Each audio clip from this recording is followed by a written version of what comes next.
ये नियम केवल बैसाख के महीने में होता है, इसको बाकी के महीने में नहीं किया जाता है। इसको बाकी के महीने में नहीं करते। अष्टमी केवल तिथि को शिव सप्त तीर्थ का जो नियम है वो अपने जीवन में धारण करें। और हम तो कहेंगे, शिव महापुराण की कथा श्रवण करने वाले प्रत्येक बेटा बेटी से, शिव महापुराण की कथा सुनने वाले प्रत्येक शिव भक्त से हम तो कहेंगे कि शरीर में कोई रोग नहीं भी है, संतान की प्राप्ति नहीं भी चाहिए, उच्च शिक्षा के लिए आप कर रहे हैं, अपने जीवन की खुशहाली के लिए कर रहे हैं, तो शिव का सप्त तीर्थ अनुष्ठान अवश्य कर, अवश्य कर, और अपने जीवन को सार्थक करें। धन्य। बैसाख के महीने में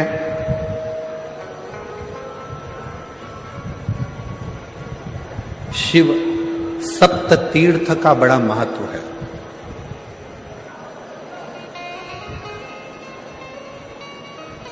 जिस नारी को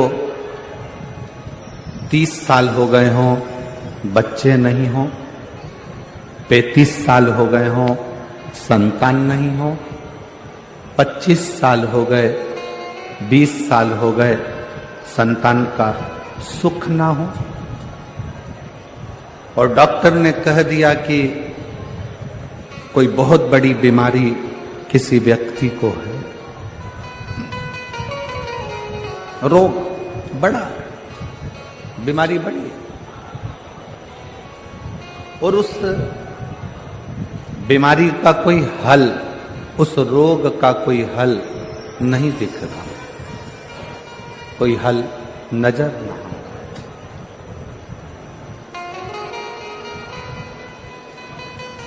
कोई हल दिख ना रहा, तो बैसाख महीने में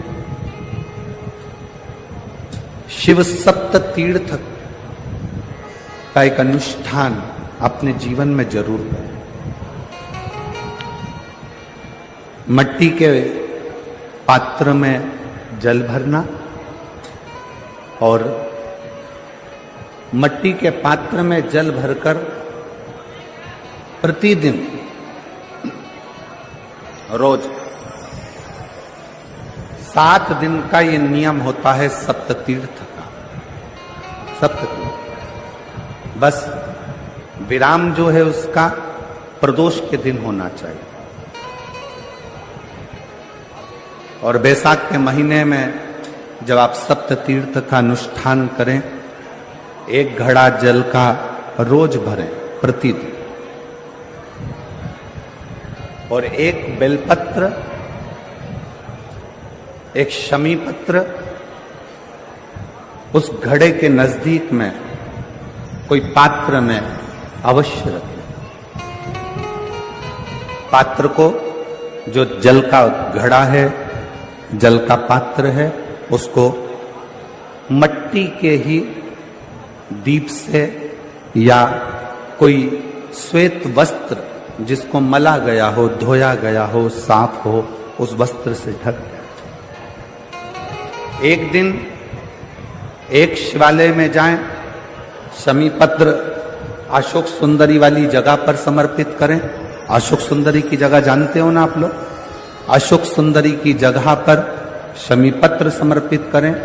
बेलपत्र जहां आप खड़े हैं उधर से डंडी का भाग आपकी ओर हो, और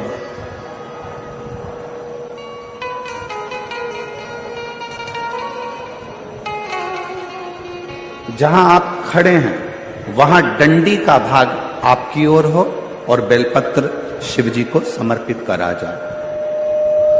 फिर जो मट्टी के पात्र में जल है वो भगवान शंकर को अपनी कामना कर कर शिव जी को समर्पित कर दो। संतान के लिए कर रहे हो तो वहीं से जल को एक कटोरी में, एक पात्र में झेल लीजिए। उस जल का आधा भाग नंदी के पास बैठकर आप ग्रहण कर लो, आधा भाग अपने पति को देना प्रारंभ कर दो।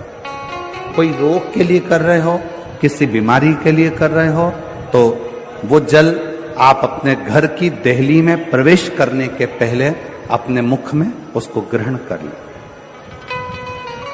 एक दिन में एक शिवालय, दूसरे दिन दूसरा शिवालय, तीसरे दिन तीसरा शिवालय। अगर अपने नगर में, अपने गांव में, अपने क्षेत्र में 7 शंकर के मंदिर नहीं हो, यदि अपने गांव में, अपने नगर में, अपने क्षेत्र में 7 शंकर के शिवालय नहीं हो, तो मिट्टी का शिवलिंग बनाकर उस पे चढ़ाओ, पर रोज एक शिवालय अलग होना चाहिए।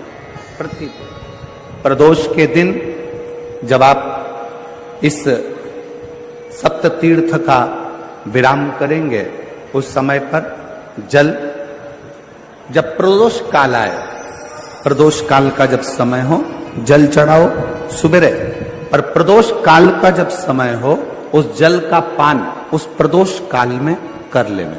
प्रदोष को, जो प्रदोष काल में उस जल को शंकर का पंचाक्षर मंत्र नमः शिवाय, षडाक्षर मंत्र ओम नमः शिवाय या श्री शिवाय नमस्तुभ्यम बोलकर प्रदोष काल में उस जल का पान करें। बाबा को प्रार्थना करें, शिव से विनय करें। ये नियम केवल बैसाख के महीने में होता है, इसको बाकी के महीने में नहीं किया जाता है। इसको बाकी के महीने में नहीं करते, केवल बैसाख। अब जरा माताएं बड़ा ध्यान लगाकर सुनिएगा, कथा चूके ना। आपको 10 जगह जाकर सिर नवाने की जरूरत ना पड़े, एक महादेव के चरणों से ही आपका आनंद सुख प्राप्त हो जाए। एक मट्टी का पात्र, और मट्टी का अगर कोई कलश है छोटा सा, उस कलश के ऊपर तांबे का कलश,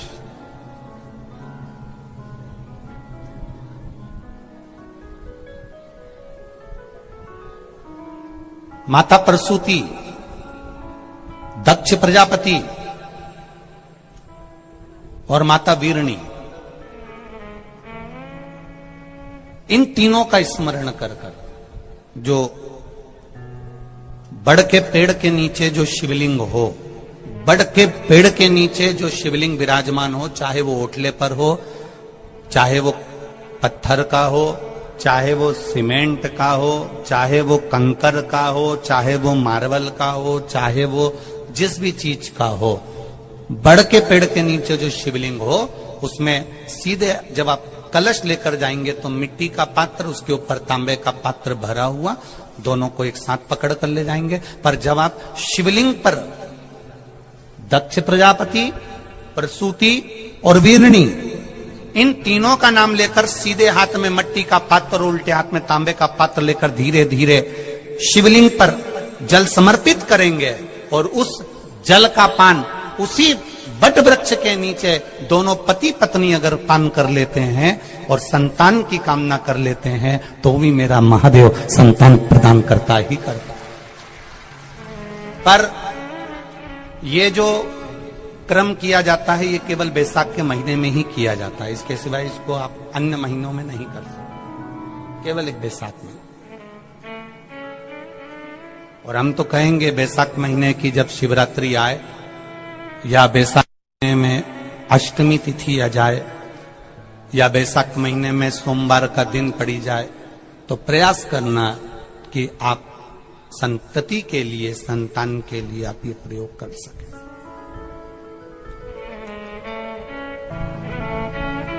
खाली न जाता कोई दर से तुम्हारे, मैं भी खड़ा हूं नंदी बाहे पसारे।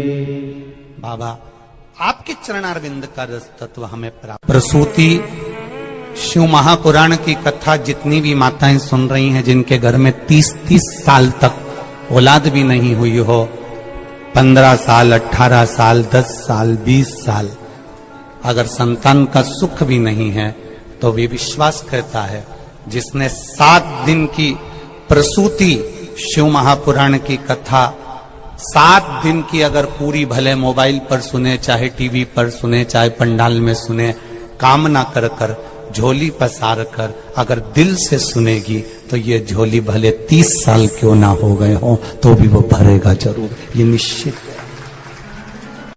बैसाख के महीने में पार्थिव शिवलिंग के निर्माण का, और उसमें एक बात कही गई कि जब संसार का मनुष्य मृत्यु लोक में रहने वाला मानव, मृत्यु लोक में रहने वाला मनुष्य मिट्टी के शिवलिंग का निर्माण करता है, पार्थिव शिवलिंग का निर्माण करता है, और जिस घर में पार्थिव शिवलिंग का निर्माण होकर उसकी पूजन होती है, घर का सदस्य उस पर अगर एक बूंद जल समर्पित कर देता है तो जितने घर के सदस्य होते हैं उस पार्थिव शिवलिंग के निर्माण को करने वाले होते हैं, पूजन करने वाले होते हैं, उनको 6 महीने तक किसी बड़ी बाधाओं को झेलना नहीं पड़ता, वो दुख अपने आप हट जाएगा।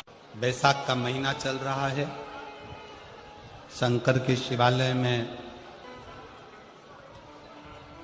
जाओ, शिव के शिवालय में 3 स्थानों का स्पर्श अवश्य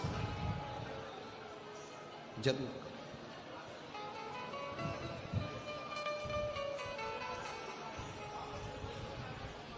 किसी मंदिर में शंकर जी के शिवलिंग को छूने नहीं देते, जैसे दक्षिण साइड में, साउथ में, तो अपने ही घर में जो शिवलिंग है उसके 3 स्थानों का स्पर्श अवश्य समझिए।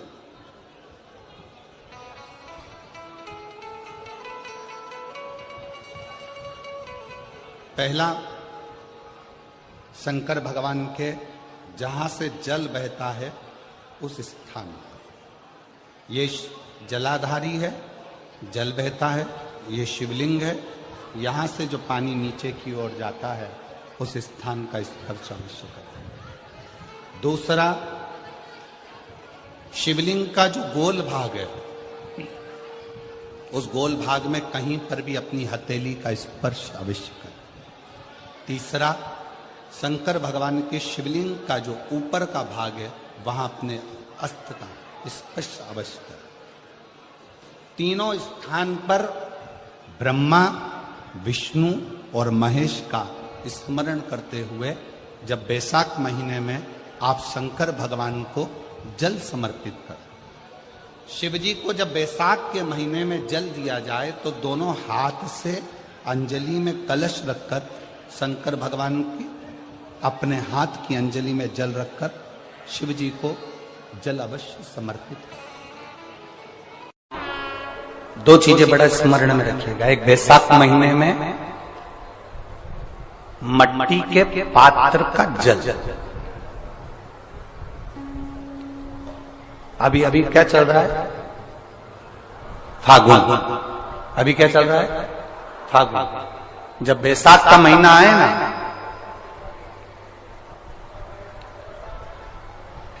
जितने यहां बैठे और जितने आस्था चैनल पर सुन रहे और जितने फेसबुक यूट्यूब पर कथा श्रवण कर रहे हैं, जितने मोबाइलों पर देख रहे हैं, प्रयास करना, बैसाख के महीने में मिट्टी के पात्र में जो रात्रि भर जल रखा हो, मिट्टी के पात्र में, अगर आपके पास में घड़ा हो, हंडा हो, नी हो, तो दिया हो, दीपक हो, कुल्लड़ हो, कोई भी तुम्हारे पास में जो मिट्टी का पात्र उसमें जल भरना, वो जल बैसाख के महीने की किसी भी सोमवार के दिन, किसी भी सोमवार के दिन, बैसाख महीने या किसी प्रदोष के दिन या बैसाख महीने के शिवरात्रि के दिन, वो मिट्टी के पात्र का जल अपने घर के प्रत्येक व्यक्ति का स्पर्श कराकर उस मिट्टी के पात्र के जल को तांबे के पात्र में डाल लीजिए और घर के प्रत्येक व्यक्ति का स्पर्श करा लीजिए और शंकर भगवान पर कुंदकेश्वर महादेव के नाम से समर्पित करिए। कुंदकेश्वर महादेव। कभी जीवन में पीछे पलट कर देखने की जरूरत नहीं पड़ेगी, आप उन्नति की सीढ़ी की ओर बढ़ते चले जाएंगे। बैसाख महीने में कभी एक विचार करिएगा,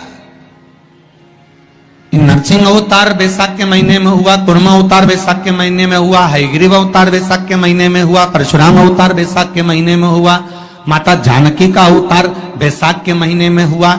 आखिर बैसाख के महीने में, माधव महीने में इतनी महत्वता क्यों?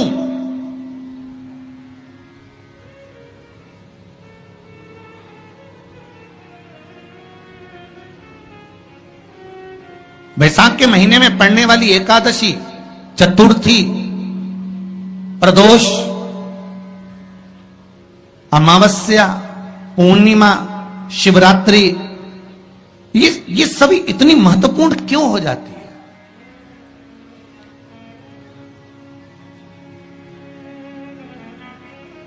इसकी महत्वता इतनी प्रबल क्यों हो जाती है? किस लिए? क्योंकि बैसाख का जो महीना पड़ता है, सूर्य की संपूर्ण तपन, सूर्य देव अपने पूर्ण तेज के साथ में, पूर्ण तेज के साथ में मृत्यु लोक के निवासियों पर, चाहे जलचर हो, थलचर हो, वायुचर हो, चाहे जो जीव हैं, उस पर जब किरण फेंकते हैं तो संसार का जो मनुष्य है उस पर जब ताप पड़ता है तो ताप पड़ने के कारण उसके मुख से भगवान का नाम निकल ही जाता है, स्मरण नाम निकल ही जाता है। जब उसके मुख से भगवान का नाम निकलता है तो वो भगवान की